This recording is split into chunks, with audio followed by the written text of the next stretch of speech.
Market's a little mixed here this morning. The Nasdaq's out in front, and we've got Broadcom ripping, but not exactly a huge response to a cooling PPI this morning. Dollar's actually still up.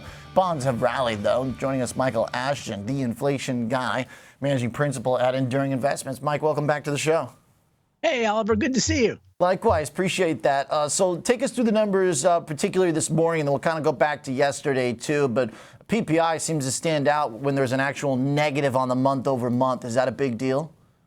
You know, not really, especially when PPI follows CPI. Inflation people don't tend to pay a whole lot of attention to it. At the end of the day, you know, the Fed cares about the prices that people are paying and that sellers are receiving, and not so much the intermediate stuff. Again, you know, sometimes PPI can give you a good or at least something of a lead look into what's coming down the pike, but not when it's after CPI. Got it. Okay.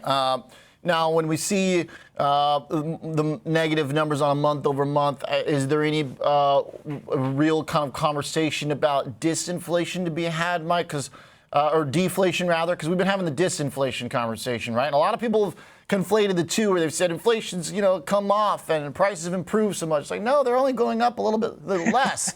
But this number does kind of speak more towards like, okay, maybe we're actually at a turning point.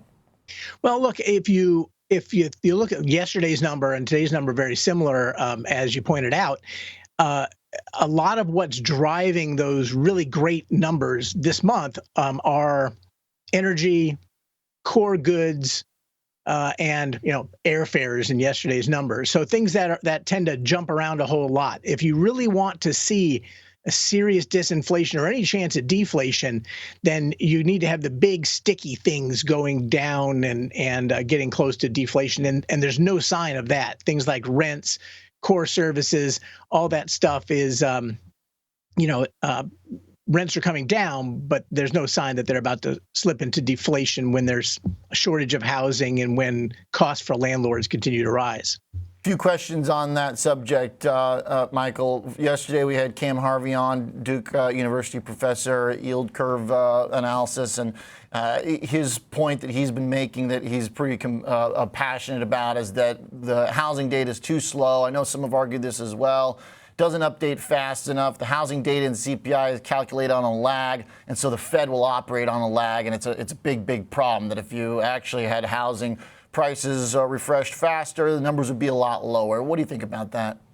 I don't think there's any evidence for that. I know there was a big survey or a big study that came out last year that a whole lot of people made a lot of noise about it, where basically the Fed took the existing CPI data and squeezed it a different way and to get it faster, and came up with the conclusion that pretty soon we were going to have housing deflation.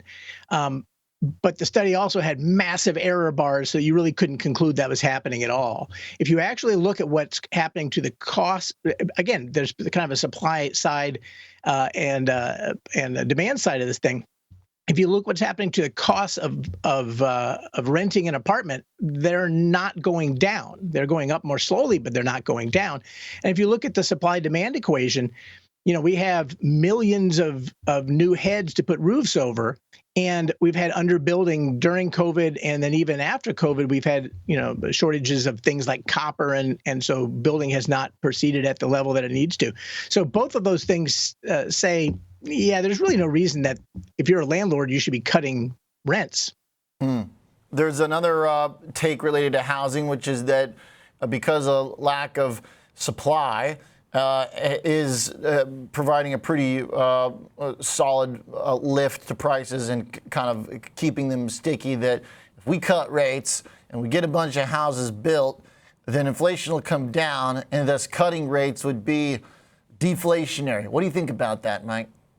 Well, I think there's something to that. The supply of houses as opposed to rental units has clearly been a little bit restricted by people getting stuck in their mortgages. But over time, that tends to release anyway, because people often, they move for reasons unrelated to the mortgage sometimes, right? So over time, home buyers get used to the higher rates. So I think that no question, if you suddenly start to see much lower interest rates, not just a percent, but much lower, then you would get somewhat of a supply response. But I don't think it's, again, the landlords still have higher costs, so you need a big supply response to really move the needle there. Got it.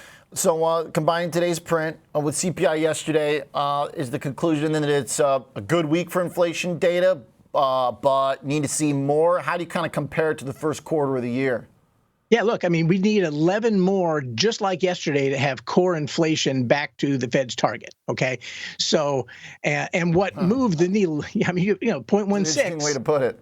Yeah, 0.16. You do that 12 times, you get 2%. So, and that was the best number we've had in a very long time. So, are we going to get 11 more like it? Well, what got us those things are not the things which get repeated 11 times. Airfares, apparel, core goods, things like that.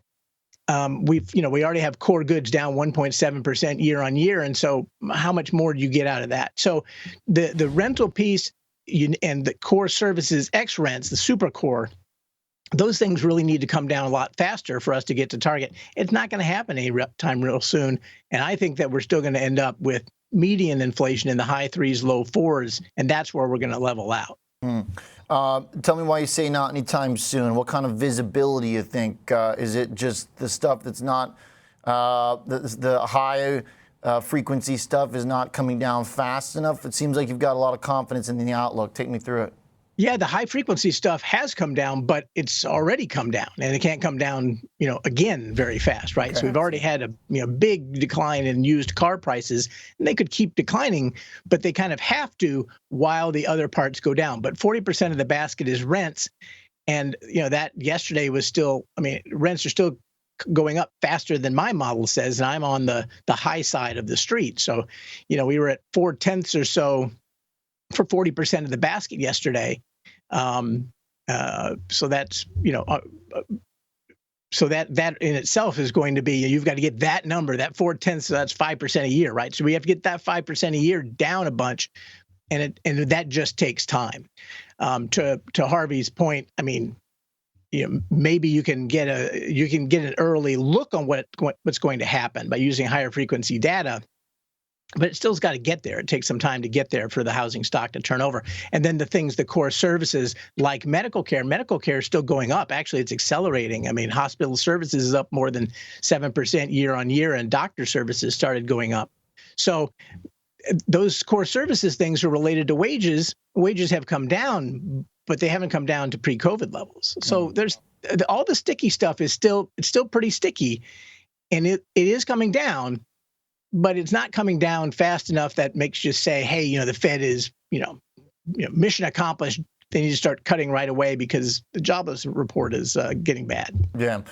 Hey, Mike, just real fast on the subject of kind of consumer staples, the pseudo grocery basket as a way to kind of approximate it. Given that we've got an election coming up, it seems like there's a few parts of inflation that get talked about a lot. It's grocery prices, it's gasoline. And the kind of the staples. Give me kind of the 60-second take on that as a kind of broad category, the sort of populist basket, if you will.